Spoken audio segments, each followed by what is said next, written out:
Quando minha sogra ligou e disse, quase num sussurro, que o chuveiro elétrico tinha pifado e que ela estaria sozinha à noite, eu entendi. Não era só sobre o chuveiro. No telefone, a voz dela era a de sempre, um pouco cansada, mas hoje tinha algo a mais. Uma pausa entre as palavras, uma respiração quase inaudível. Ela disse que já tinha ligado para a companhia de energia, mas eles só deram de ombros. O técnico só viria amanhã. Ela falou isso com um tom que sugeria que o chuveiro podia esperar, mas uma noite solitária não. Eu estava na cozinha do meu apartamento. A xícara de café esfriava na mesa. Minha esposa, Luana, corria pelo apartamento juntando as coisas. Ela estava fazendo plantão noturno no hospital pela 3ª semana seguida. Se você quiser, eu posso dar uma olhada, eu disse, surpreso com a rapidez com que as palavras saíram. Minha sogra, Helena, ficou em silêncio por um instante. Eu quase podia ouvi-la do outro lado, olhando para a janela escura, segurando o telefone com as 2 mãos. Então, respondeu baixinho, se não for te atrapalhar, vem depois das 9 da noite. A essa hora com certeza não vai ter mais ninguém. A palavra ninguém soou especial. Senti como se o ar no cômodo tivesse esquentado, ou talvez esfriado, não soube dizer. Eu sempre me dei bem com minha sogra, sem brincadeira, um daqueles casos raros em que as piadas sobre sogras não se aplicavam a nós. Ela era uma mulher cuidadosa, bem apessoada, que só aparentava ter 60 anos nos documentos e no posto de saúde. Em casa, um hobby macio, um coque arrumado, dedos finos que estavam sempre ocupados com alguma coisa. Fosse um bolo, as plantas ou linha na agulha. Eu e Luana morávamos em nosso próprio apartamento, mas não muito longe. Helena nunca se metia em nossos assuntos. Pelo contrário, parecia ter medo de perturbar nosso frágil mundo adulto com uma palavra a mais. E talvez por isso a gente se dava tão bem. Eu cheguei na casa dela quando a escuridão já tinha tomado conta da rua. O corredor do prédio, como sempre, cheirava a cera recém-passada e a alguma fritura vindo do 3º andar. Subi, toquei a campainha. A porta se abriu quase que imediatamente, como se ela estivesse esperando atrás dela. Ela estava com suas roupas de casa, seu habitual hobby claro. O cabelo estava preso, mas algumas mechas haviam escapado e caíam suavemente em seu rosto. De repente notei como aquele visual levemente desarrumado lhe caía bem. Não era festivo, mas vivo, caseiro. Ela sorriu ao ver a caixa de ferramentas em minhas mãos e balançou a cabeça. Ah, meu salvador, entra. Entrei no apartamento familiar, onde tudo estava em seu devido lugar. As mesmas cortinas, a mesma luz suave do abajur no canto da sala, o cheiro de bolo recém-amassado misturado com seu perfume pessoal, algo quente, um pouco de baunilha. O chuveiro, disse ela, a água quente sumiu desde de manhã. Está fria que nem poço. Eu me inclinei, olhei para o emaranhado de fios atrás do boxe. As mãos automaticamente seguiram a sequência de ações. Desligar a energia, desparafusar, conferir. O conserto era rotina, mas a atmosfera... Não, ela não foi para a sala como costumava fazer, me deixando fazer minha mágica com os fios em paz. Permaneceu no banheiro. Encostou-se no batente da porta com os braços cruzados, e ficou observando enquanto eu mexia nos conectores. E essa atenção era quase física, embora ela estivesse em silêncio. A conversa começou com o trivial. Ela perguntou se eu não estava cansado do trabalho, como estava Luana, se os plantões eram muitos, como eu me sentia. Eu respondia, mas me peguei prestando atenção não no significado, mas nas entonações. Havia uma espécie de preocupação ali, mas hoje essa preocupação parecia um pouco mais profunda do que o normal. Em algum momento, saí de trás do boxe e me endireitei. Nossos olhares se encontraram. Ela desviou os olhos na mesma hora, como se tivesse sido pega fazendo algo inadequado, e se levantou rapidamente. Quer um café? Acabei de fazer um bolo de fubá com goiabada. O bolo de fubá dela era sua marca registrada. Nós brincávamos que ela deveria ter uma certidão de nascimento só para ele. Eu assenti e notei como ela, ao passar por mim, segurou o hobby no peito com um pouco mais de força que o habitual. Ou foi só impressão minha? Eu ainda estava mexendo nos fios quando ouvi o barulho dela na cozinha. A chaleira, as xícaras, os pratos, sons domésticos. Mas naquela noite, eles soavam um pouco mais suaves, abafados como um fundo musical para algo ainda não dito. Quando eu terminei, ela me chamou. Deixa isso por enquanto, depois você aperta. O bolo vai esfriar. Sentei-me à sua frente. Ela colocou uma caneca grande de café na minha frente, um pedaço de bolo, e sentou-se um pouco na diagonal, não de frente, mas de lado, de modo que pudesse me ver sem me encarar diretamente. Eu percebi esse gesto. Conversamos sobre a filha dela, minha esposa. Como ela estava cansada, como raramente visitava a mãe, sempre no trabalho. Sobre como o tempo voa, como de repente você percebe que não tem mais 30 anos. Ela deu um sorrisinho.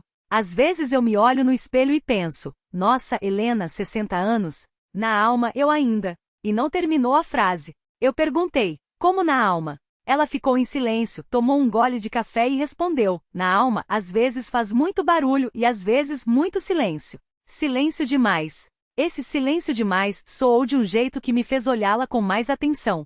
Ela não parecia infeliz, nem abandonada. Mas naquela noite quieta, no apartamento vazio e em seus olhos um pouco cansados, havia aquela solidão silenciosa que não grita, mas ecoa no peito. E em algum lugar desse eco surgiu a primeira faísca perigosa e quente não entre genro e sogra, mas entre um homem e uma mulher que há muito tempo esqueceram que ainda eram um homem e uma mulher. Afastei esse pensamento e voltei para o chuveiro. Mas a noite já tinha tomado outro rumo. O chuveiro, claro, eu consertei. A resistência estava queimada, uma coisa boba. Passei uma hora mexendo nos fios, e ela ficou por perto o tempo todo. Não pairando sobre mim, não se agitando, apenas estava lá. Conversamos sobre coisas simples também. Ela lembrou de como eu estava perdido em nosso primeiro encontro, quando fui à casa deles para conhecê-la. Riu de como eu a confundi com a vizinha. Ambas de hobby, ambas com um prato de bolo na mão, e ambas, por algum motivo, decidiram sair no corredor ao mesmo tempo. Naquele momento eu pensei, pronto, esse genro vai ficar, ele confunde tudo, disse ela rindo. Mas era só timidez. Eu sorri. Havia um calor naquelas memórias, e uma sensação estranhamente familiar, como se estivéssemos folheando um álbum de família que só nós dois compartilhávamos. Quando terminei, já era quase 11 da noite. Lá fora, escuridão total. No apartamento, apenas a luz da cozinha e o abajur da sala estavam acesos, criando sombras no corredor. Essa penumbra suave tornava o espaço um pouco menor, um pouco mais íntimo. Ela me agradeceu como se eu tivesse realizado uma façanha. Repetiu várias vezes, quem mais viria aqui à noite? Todo mundo com suas coisas. Obrigada, Rodrigo. Eu minimizei, mas por dentro me senti bem. Era bom ser genuinamente necessário. Especialmente no contexto de que em casa, eu e Luana vivíamos cada vez mais como vizinhos de agenda. Ela nos plantões noturnos, eu no trabalho durante o dia. Nos cruzávamos na cozinha entre o sono dela e a minha saída. Ela perguntou com cautela se Luana não ficaria brava por eu ter ficado preso lá. Respondi com sinceridade, ela nem vai saber. Agora mesmo deve estar na ronda. Ela tem seus pacientes, seus mundos. Helena sentiu e de repente disse uma frase que ficou suspensa entre nós. Sabe, às vezes parece que quanto mais velha você fica, menos as pessoas percebem que você simplesmente existe. Ela disse isso como quem não quer nada, enquanto me servia mais café, mas suas mãos tremeram, só um pouquinho. Eu vi. Não soube o que responder, apenas ouvi. E ela continuou, em voz baixa, sem se queixar, sem implorar por compaixão, mas sim constatando um fato: os jovens têm o trabalho. Alguns têm suas próprias famílias, outros têm seus celulares. E nós temos as receitas, o posto de saúde e o jornal na televisão. Ela sorriu. Ainda bem que você vem de vez em quando, mesmo que seja para consertar chuveiros.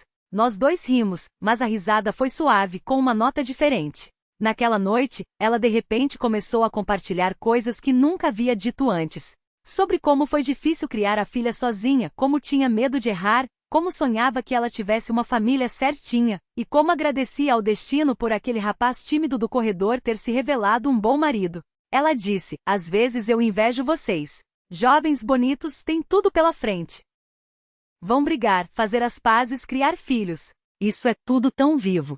Eu me peguei querendo dizer algo para confortá-la, para mostrar que ela mesma ainda tinha muita vida, mas em vez disso apenas observei, a senhora também é bonita. Saiu quase por acidente. Imediatamente acrescentei, para a sua idade, mas percebi que só piorei a situação. Ela deu um leve sorriso, virou o rosto, como se estivesse examinando migalhas na mesa. Sabe, disse ela em voz baixa, às vezes a gente só quer ser bonita, sem o para a sua idade, ponto. E outra pausa. Naquela pausa, não havia um pedido nem uma indireta, mas o reconhecimento de uma mulher que por muitos anos se acostumou a se colocar em segundo plano. Pela primeira vez eu a vi não como a mãe da minha esposa, mas como uma pessoa separada com sua própria vida, seu silêncio noturno, seus espelhos que ela encara quando está sozinha.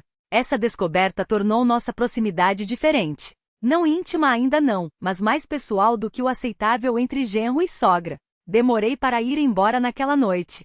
Nós simplesmente não conseguíamos terminar a conversa. Ora ela lembrava de alguma história engraçada da família, ora perguntava sobre meu trabalho, ora de repente se interessava sobre o que eu sentia sobre minha vida aos 35 anos. Tentei explicar. Parecia que eu tinha tudo, mas sentia que algo estava faltando.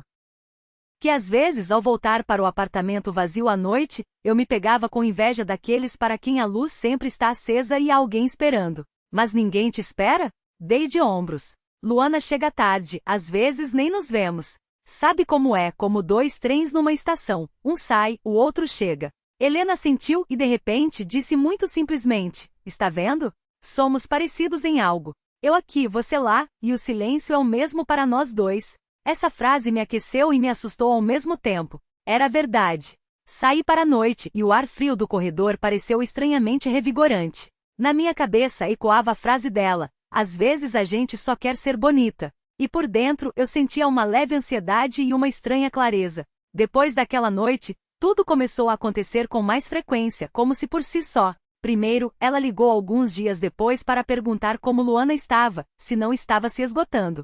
Depois, pediu ajuda para rearranjar os móveis na sala. O armário é antigo, tenho medo de não conseguir sozinha. Depois, apenas para compartilhar uma notícia. O neto da vizinha nasceu. Você precisava ver, tão pequenininho. Eu não via isso como insistência, mas sim como alguém tentando não deixar seu silêncio engoli-la por completo. E toda vez que eu ia até lá, dizia a mim mesmo, estou apenas ajudando. E era verdade. Mas nesses apenas o quase foi se acumulando. Uma daquelas noites ficou marcada.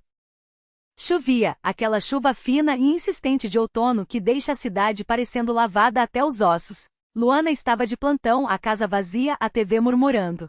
Eu andava de um canto para o outro quando o telefone tocou. Helena disse que a lâmpada do corredor tinha queimado e ela tinha medo de subir no banquinho. A voz soava culpada. Eu chamaria os vizinhos, mas a casa deles está barulhenta. E você provavelmente está em casa. Se for incômodo. E ficou em silêncio. Eu disse que passaria lá e percebi como nós dois éramos hábeis em esconder nossas verdadeiras motivações por trás de lâmpadas e banquinhos. Quando entrei, apenas a luz da cozinha estava acesa. O corredor estava realmente escuro. Ela me recebeu com o mesmo hobby, mas os cabelos estavam soltos. Um pouco úmidos, ela devia ter acabado de lavá-los. Na cozinha, a chaleira fervia e cheirava a alguma erva. Enquanto eu trocava a lâmpada, ela ficou parada na porta do corredor, segurando uma caneca. A luz da cozinha projetava-se em seus ombros, tornando-os um pouco mais arredondados, mais macios. A sombra de sua figura se estendia na parede, e por alguma razão, foi essa sombra que eu mais me lembro. A lâmpada acendeu, enchendo o corredor de luz amarela. Ela elogiou minhas mãos de ouro. Fiz uma reverência de brincadeira. Tudo parecia normal. Mas quando voltamos para a cozinha, havia mais do que apenas uma lâmpada entre nós. Ela serviu o chá. Sentei-me em meu lugar de sempre. Ela novamente de lado, um pouco mais perto que o habitual. A conversa era sobre trivialidades, até que em certo ponto, desviou para onde ambos temíamos ir. Ela lembrou de como não ia ao teatro há muito tempo, como adorava se arrumar, usar brincos, saltos e de repente me perguntou, e você? Você repara nas mulheres ao seu redor? Não como genro, não como parente, mas como homem. A pergunta soou natural, mas tudo dentro de mim se contraiu. Cocei a nuca tentando brincar. Disse que no trabalho só via colegas de jaleco e máscara. Eu trabalhava em uma clínica, mas como técnico de equipamentos.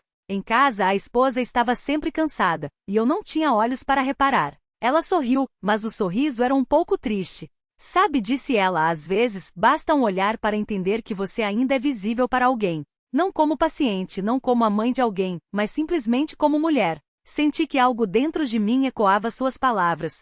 Afinal, eu mesmo ultimamente me sentia invisível como homem. Como se eu também tivesse me dissolvido em papéis, genro, marido, técnico de equipamentos. Tudo certo, tudo correto, mas em algum lugar lá dentro ainda existia aquele menino do corredor, que uma vez se confundiu com as mulheres saindo com bolos no corredor. Olhei para ela. Ela estava sentada à minha frente, segurando a caneca com as duas mãos. Seu rosto estava iluminado pela luz suave da lâmpada. As rugas ao redor dos olhos não pareciam um sinal de velhice, mas traços de sorrisos e preocupações.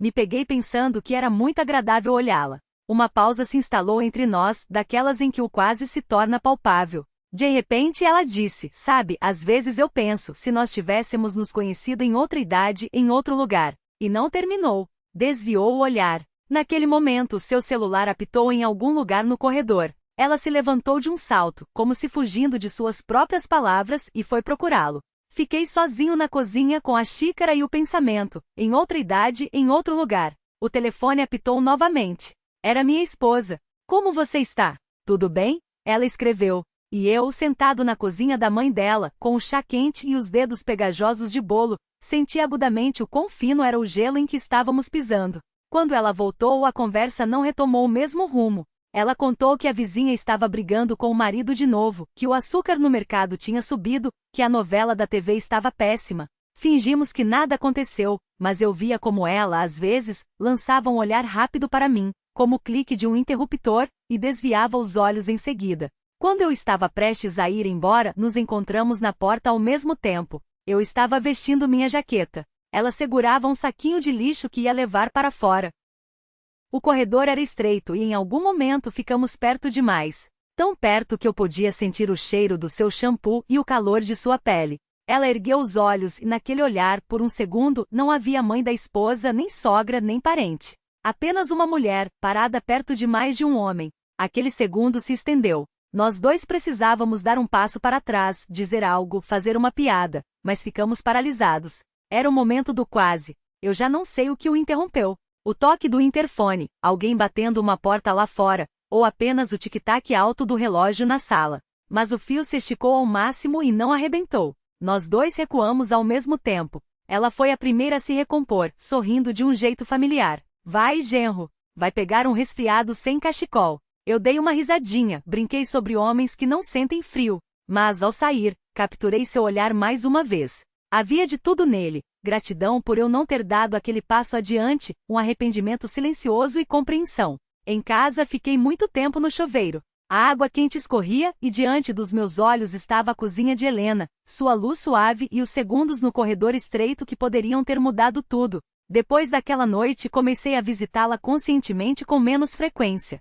Dava desculpas sobre estar ocupado, uma reforma na clínica, cansaço. Ela não se ofendia, pelo menos não demonstrava. Dizia que entendia, você é jovem, tem sua vida. Mas em sua voz surgiu algo que eu não podia ignorar, um vazio quase imperceptível. Luana continuou em seu ritmo. Uma noite, enquanto arrumava a bolsa para mais um plantão, ela de repente disse, faz tempo que não vê a mamãe. Ela disse que você raramente aparece, fica perguntando se não está chateado. Fiquei sem jeito. O que eu poderia dizer? Tenho medo dos meus próprios pensamentos na cozinha dela. Em vez disso, dei de ombros. É que o trabalho está uma loucura. Vou passar lá qualquer dia. Luana sentiu sem se aprofundar. Em sua cabeça estavam seus pacientes, seus horários, e nessa desatenção dela para comigo e sua mãe, havia algo simbólico. Naquele dia, tudo se resolveu por si só, novamente por causa da água. Desta vez, um cano estourou em nosso apartamento. À noite, pouco antes de Luana sair, a mangueira flexível do banheiro se rompeu. A água jorrou como uma fonte. Fechei o registro geral, mas parte do apartamento já estava encharcada. Luana corria de um lado para o outro, praguejando, recolhendo a água com panos. No final, depois de brigar com o síndico, ela fugiu para o plantão, me deixando entre toalhas molhadas e baldes. Eu mesmo liguei para Helena, não para pedir ajuda, mas por hábito de contar as coisas. Ela, depois de ouvir, disse calmamente, junte suas coisas e venha dormir aqui. O que vai fazer aí nessa umidade? Amanhã você resolve isso. Comecei a protestar, mas ela me cortou. Eu estou sozinha de qualquer maneira. Aqui está seco, quentinho e tenho roupa de cama limpa. Não discuta. Não encontrei argumentos. Peguei algumas roupas, uma escova de dentes e fui para a casa dela. No caminho, pensei que talvez aquilo fosse um sinal para finalmente colocarmos as coisas em seus devidos lugares. O apartamento de Helena me recebeu com o calor de sempre. Ela já havia arrumado o sofá-cama na sala, colocado a chaleira no fogo, agindo como se fosse a coisa mais normal do mundo. Bem, você dorme aqui, pronto. Sentamos na cozinha, como sempre. Chá, uma salada leve, um bolo feito às pressas. A conversa começou trivial, mas eu sentia que pairava sobre nós aquele não dito que não podia mais ser ignorado. Foi ela quem tocou no assunto primeiro. Eu queria te perguntar uma coisa, disse ela, afastando a tigela de salada. A voz estava calma, mas as mãos atraíam.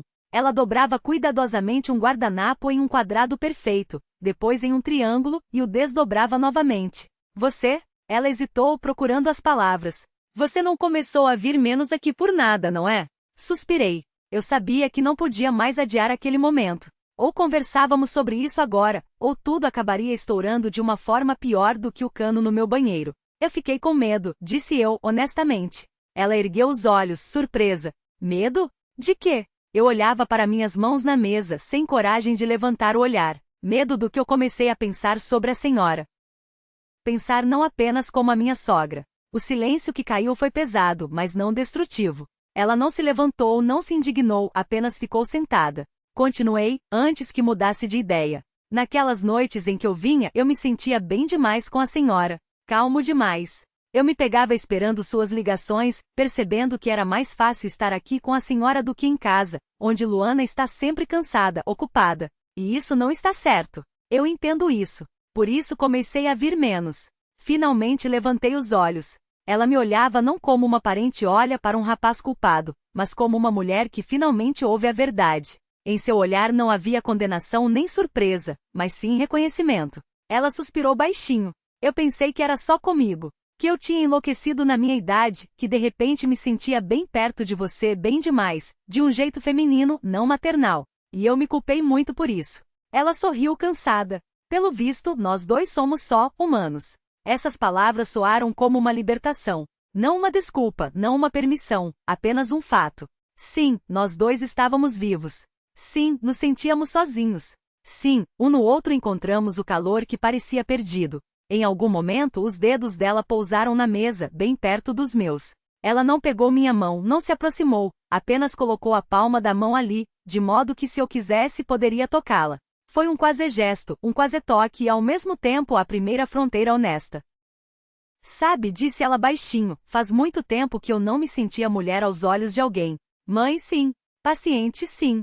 Dona Helena do quinto andar, sim. Mas não uma mulher. E de repente você começou a me olhar de outro jeito. Eu senti isso e fiquei com medo e feliz ao mesmo tempo. É assustador admitir isso aos 60 anos, não é? Finalmente, ousei e movi minha mão um pouco. Nossos dedos se tocaram levemente. Um toque leve, quase etéreo, não de amantes, mas de duas pessoas que reconhecem seus sentimentos, mas ainda não sabem o que fazer com eles. É assustador aos 35 também, respondi. Ficamos assim por alguns segundos imóveis. Então ela retirou a mão com cuidado. Nós temos que ser mais espertos, disse ela, suave, mas com firmeza. Eu sinto um carinho enorme por você. E talvez em outras circunstâncias. Ela suspirou. Mas nós temos a sua esposa, minha filha, e a nossa consciência. Não são palavras vazias, é o que não nos deixará dormir a noite depois. Eu assenti. Cada argumento dela já ecoava na minha cabeça há muito tempo, mas de sua boca soavam especialmente claros. Eu não quero que você pare de vir, ela continuou. Mas também não quero viver como se estivéssemos jogando um jogo secreto.